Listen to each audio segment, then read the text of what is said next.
नमस्कार दोस्तों, स्वागत है आपका अपने YouTube channel target civil services में। और देखिए आज है 20 अक्टूबर और मध्य प्रदेश के डेली करंट अफेयर में आज हम 20 अक्टूबर से जितने भी इंपॉर्टेंट करंट अफेयर होंगे उन पर डिस्कस करेंगे। तो लेक्चर लास्ट तक ध्यान से देखिएगा। तो चलिए स्टार्ट करते हैं हम अपने पहले क्वेश्चन के साथ। तो देखिए अभी हाल ही में राज्य शासन ने परशुराम कल्याण बोर्ड का अध्यक्ष किसे नियुक्त किया है? तो ये ज्योतिषाचार्य पंडित विष्णु राजौरिया को। तो इसका आंसर हो जाएगा ऑप्शन नंबर ए। ठीक है, अभी हाल ही में मध्य प्रदेश गवर्नमेंट के द्वारा परशुराम कल्याण बोर्ड का अध्यक्ष जो है ज्योतिषाचार्य पंडित विष्णु राजौरिया को नियुक्त किया गया है। और बात करें यहाँ पर रामदयाल प्रजापति की, तो रामदयाल प्रजापति जो है वो मध्य प्रदेश माटीकला बोर्ड के अध्यक्ष है। ठीक है, बात करें शकील चिंदीना की, तो जो शकील चिंदीना है ये मध्य प्रदेश वक्फ बोर्ड के अध्यक्ष है।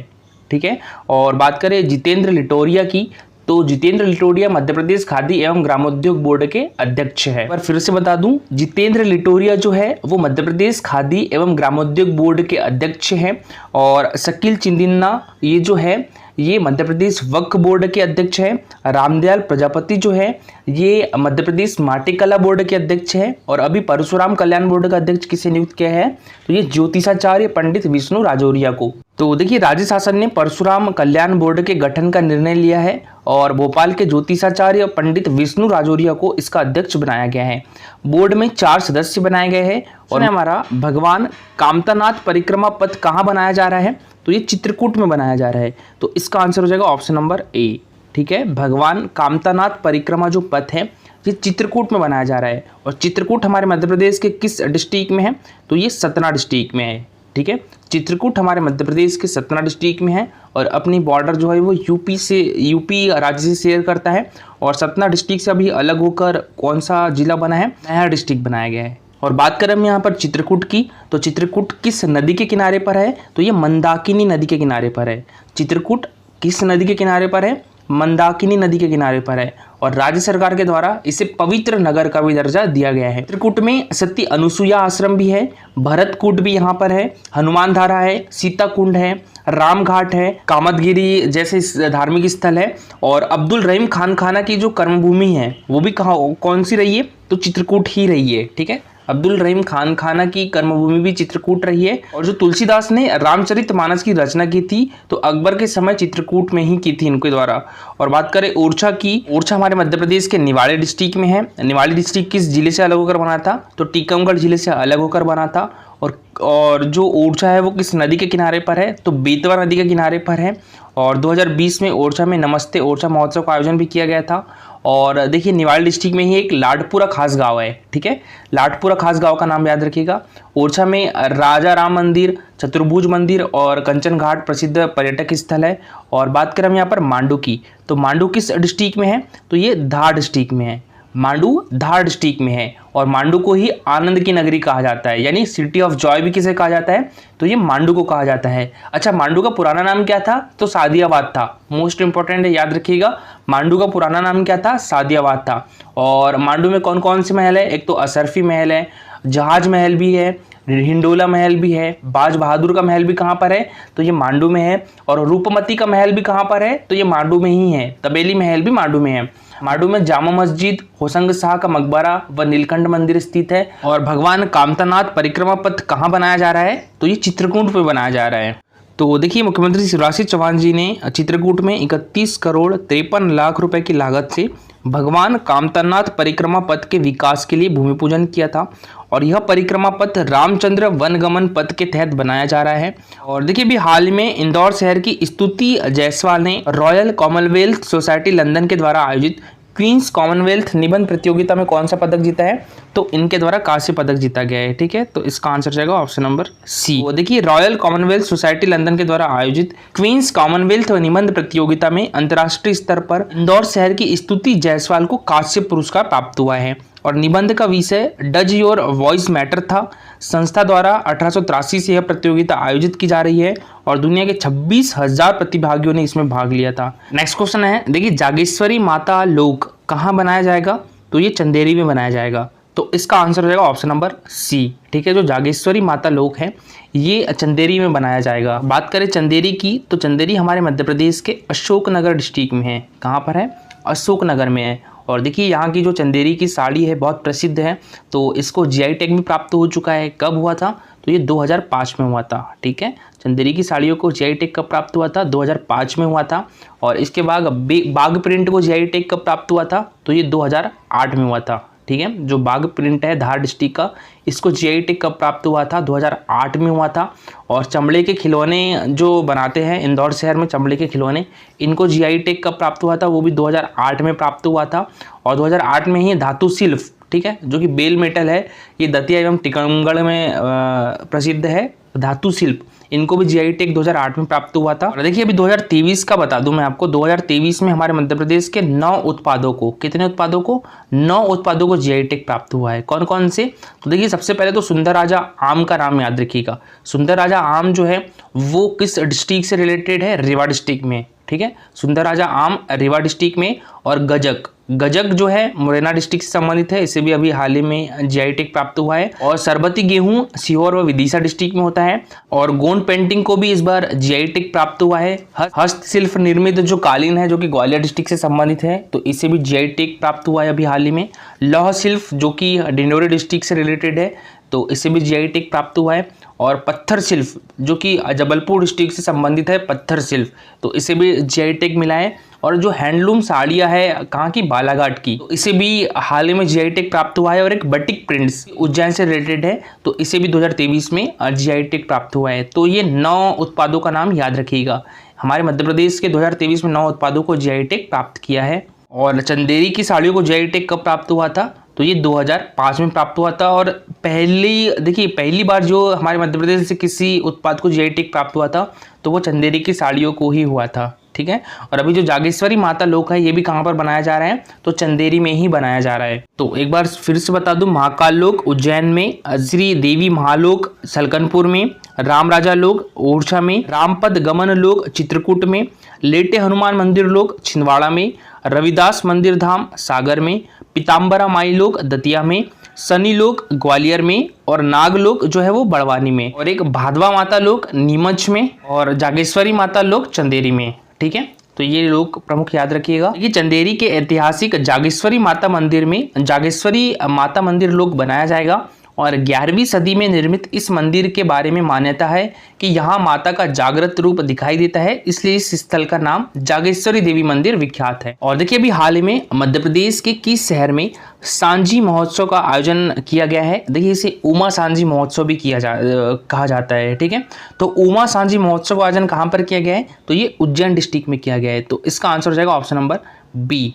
ठीक है, अभी हाल ही में उज्जैन डिस्ट्रिक्ट में उमा सांझी महोत्सव का आयोजन किया गया है। और इस बार देखिए 2023 में 17वां, ठीक है, 17वां प्रवासी भारतीय दिवस सम्मेलन का आयोजन कहाँ पर किया गया था?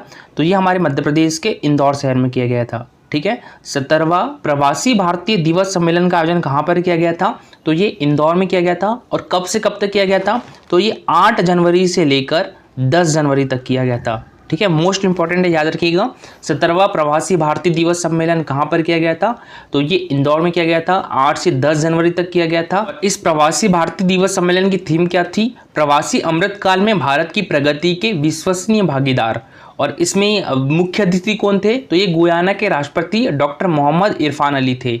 ठीक है, तो इसमें मुख्य अतिथि कौन थे? गुयाना के राष्ट्रपति डॉक्टर मोहम्मद इरफान अली थे। और इसमें विशिष्ट अतिथि कौन थी? तो ये ऑस्ट्रेलिया की संसद सदस्य सुश्री जोनेटा मैस्करनहॉस थी।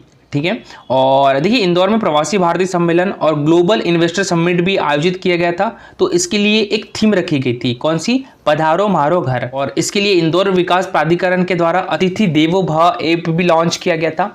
और देखिए 6वां ग्लोबल इन्वेस्टर समिट का आयोजन भी कहाँ पर किया गया था? तो ये इंदौर में किया गया था। ठीक है, तो इस बार इंदौर में 2 प्रमुख समिट हुए थे। कौन कौन से? एक तो 17वां प्रवासी भारतीय दिवस सम्मेलन और एक 6वां ग्लोबल इन्वेस्टर समिट। और ये क्वेश्चन देखिए एमपीपीएससी 2022 का भी जो एग्जाम हुआ था उसमें पूछा भी गया था कि जो ग्लोबल इन्वेस्टर समिट है इसका आयोजन कहाँ पर किया गया था? तो ये कहाँ पर किया गया था? इंदौर में किया गया था। कब से कब तक? तो ये 11 जनवरी से लेकर 12 जनवरी तक किया गया था। ठीक है, और इसमें थीम क्या रखी गई थी? मध्य प्रदेश भविष्य के लिए तैयार राज्य। ठीक है, तो थीम याद रखिएगा, मध्य प्रदेश भविष्य के लिए तैयार राज्य।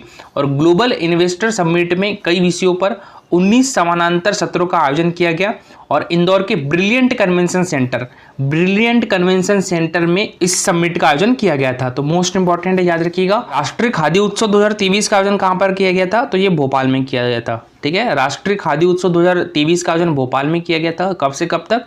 तो ये 13 जनवरी से लेकर 23 जनवरी तक किया गया था। देखिए, भोपाल डिस्ट्रिक्ट में ही 21 से 24 जनवरी तक अंतर्राष्ट्रीय विज्ञान महोत्सव का भी आयोजन किया गया था।